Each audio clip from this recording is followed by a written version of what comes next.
Only a few years ago, we were a discouraged people. Because we were the first to lose our jobs when Old Man Depression came along and the last to get them back, we struggled vainly to regain our bearings while depression, fear, and failure stalked the nation. A tenth of the population of the United States, we formed as a race over a sixth of the unemployed. 1 out of every 4 of us was on relief. In vain, we sought for something to restore our confidence, our hope, our courage. Without jobs, we had no money. And without money, we could not purchase food for the hungry mouths at home. Our only hope lay in charity.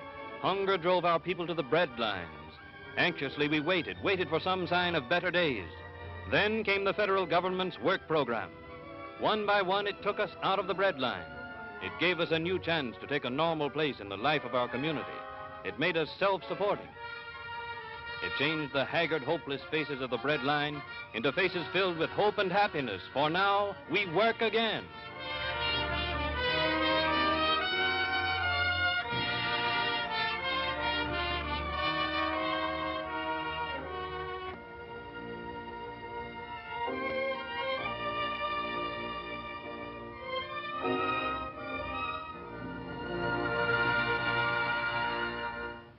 Unskilled laborers, the forgotten men of past generations, now work steadily at decent wages.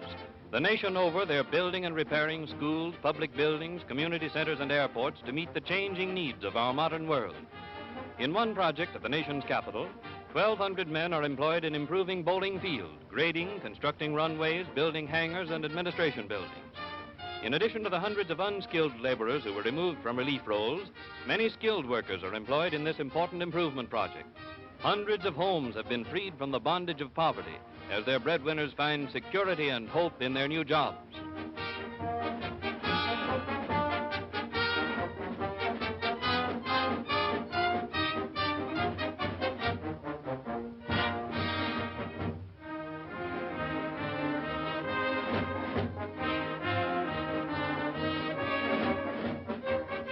In New York City, a WPA housing demolition project is underway, which will greatly improve the living conditions of families of moderate means. In many other cities of the country, old tenements and fire traps are being torn down to make way for modern buildings containing comfortable sanitary apartments.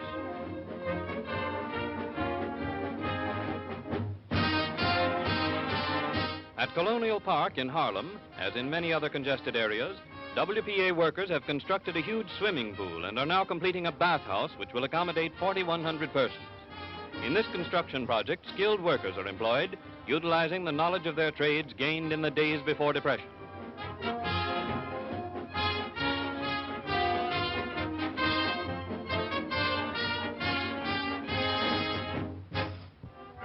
Swimming pools are particularly valuable to the community because they offer a haven of relaxation to young and old during the hot summer months.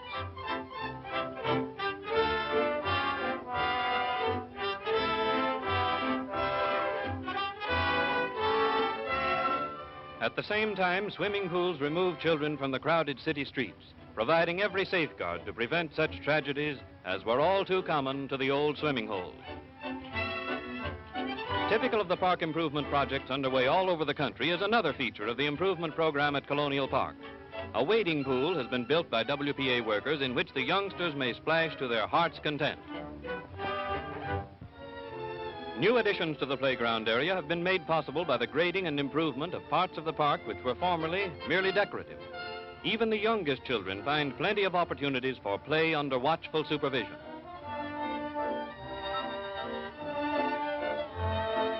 In many parts of the country, nursery schools have been established where almost 10,000 children of our needy families are provided with hot meals, supervised play activities, and excellent preschool training under competent instructors removed from relief roles. In these projects, employment has been provided for 600 teachers, nurses, dietitians, and cooks.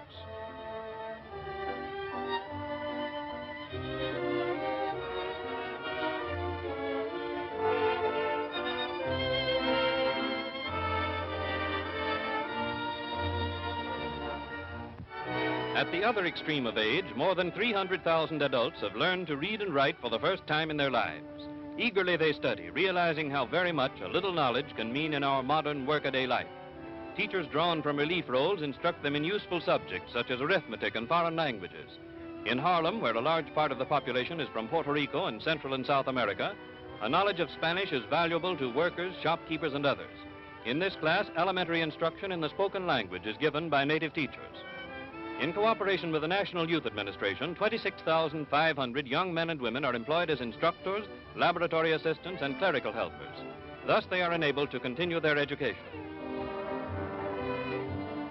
Clerical white-collar workers find employment at filing and checking important records, at typing, and at such unusual occupations as abstracting and filing time-worn land records, so that they may be available for the use of future generations.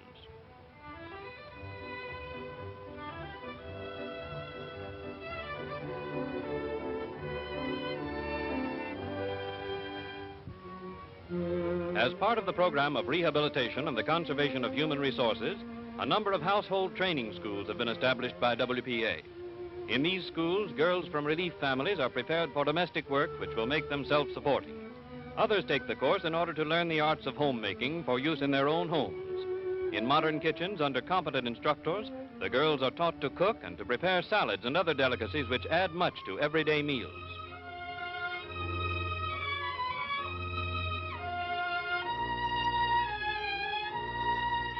Here's where you may be able to learn something. This is the way the girls are taught to make beds, an art which few have mastered.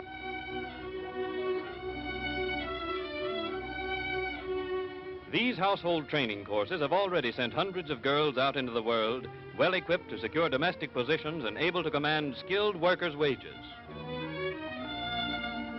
Health education is an important part of the WPA program.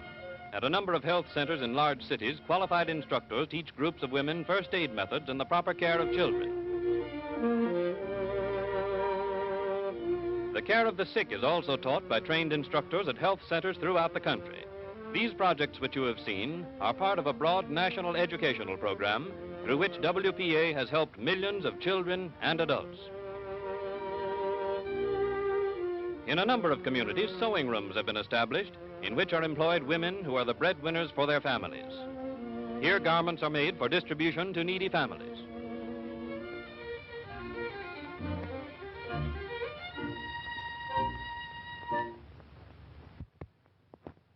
Musicians and singers, too, found employment in orchestral and vocal groups. These art singers, organized and directed by William Lawrence, have successfully presented a great many programs of classical music.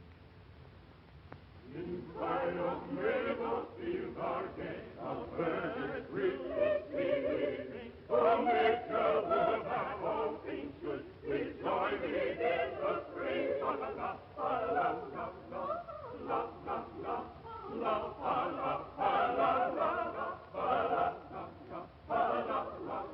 with joy within the spring.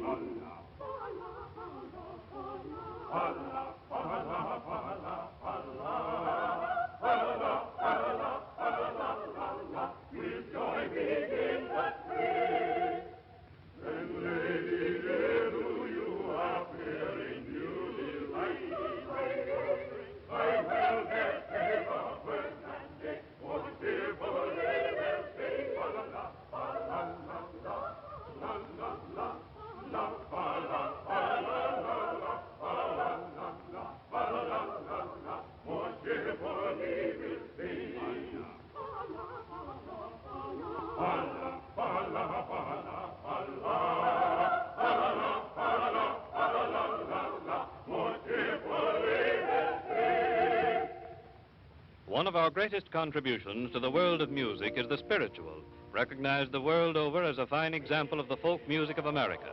This choir, directed by Juanita Hall, presents our traditional music in all its beauty.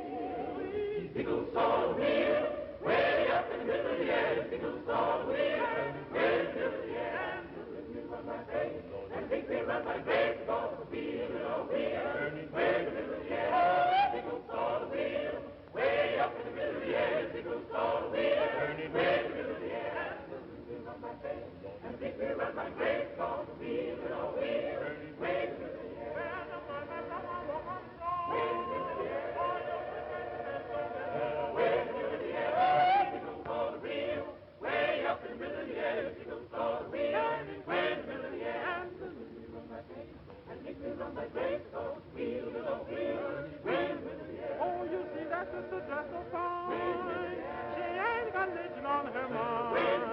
Oh, easy goes all wheel, way up in the middle of the air, easy goes all wheel. Turning way in the middle of the air, and the little wheel run like crazy, and the big wheel run like crazy, so wheel and all wheel, way in the middle of the air. Oh, you see those little wheels, way that big wheel, all that wheel, and the way in the middle of the air, oh, the little wheel and the big wheel, oh, wheel, way in the middle of the air. Oh, you see those little wheels, way that big wheel, all that wheel, and the way in the middle of the air, oh, the little wheel and the big wheel, oh, wheel, way in the middle of the air. Under the Works program, musicians, artists, writers, and actors contribute their share to the cultural development of the community. The Negro Theater Unit of the Federal Theater Project produced a highly successful version of Shakespeare's immortal tragedy Macbeth, which far exceeded its scheduled run in New York and was later sent on a tour of the country. The scene was changed from Scotland to Haiti, but the spirit of Macbeth and every line in the play has remained intact. In this contribution to the American theater and in other projects under the Works program, we have set our feet on the road toward a brighter future. And I care not if thou dost for me as much.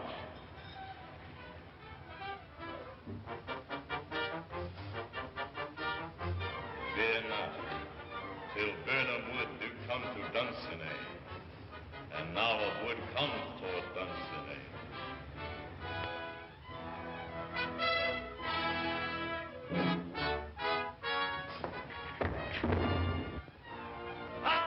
Arm and out! There is no flying hence, no tearing here. I begin to be weary of the sun, and wish the estate of the world were now undone. Ring the alarm bell! Go, Lynn! Come, Rush! At least we'll die with harness on our backs. What's he that was not born of woman? Such a one am I, to fear or none. Let me find him, Fortune. Tyrant, show thy face. I cannot strike at wretched turns, whose arms are hired to bear their staves. If thou beest slain and with no stroke of mine, my wife and children's ghost will haunt thee still. What is thy name?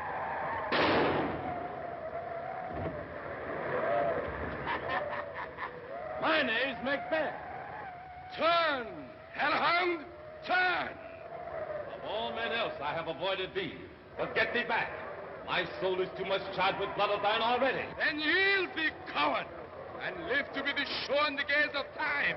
We'll have thee as our rare monsters are, hinted upon a pole, and under it, here may you see the tyrant. I will not yield. Though Burnham would be come to Dunsinane, yet I will try the last. I have no way.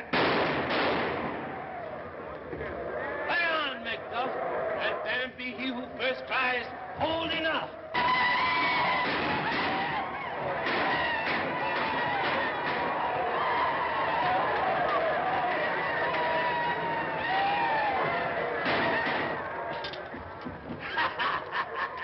Thou losest labor, for I bear a charmed life which must not yield to one of woman born. Despair thy charm, and let the angel whom thou still hast served tell thee Macduff was from his mother's womb untimely ripped. Accursed be the tongue that tells me so. And be these juggling fiends no more believed.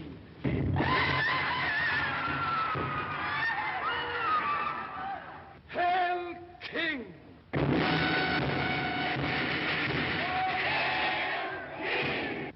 Behold, where stands the usurper's cursed head. The time is free. All hail Malcolm. Peace!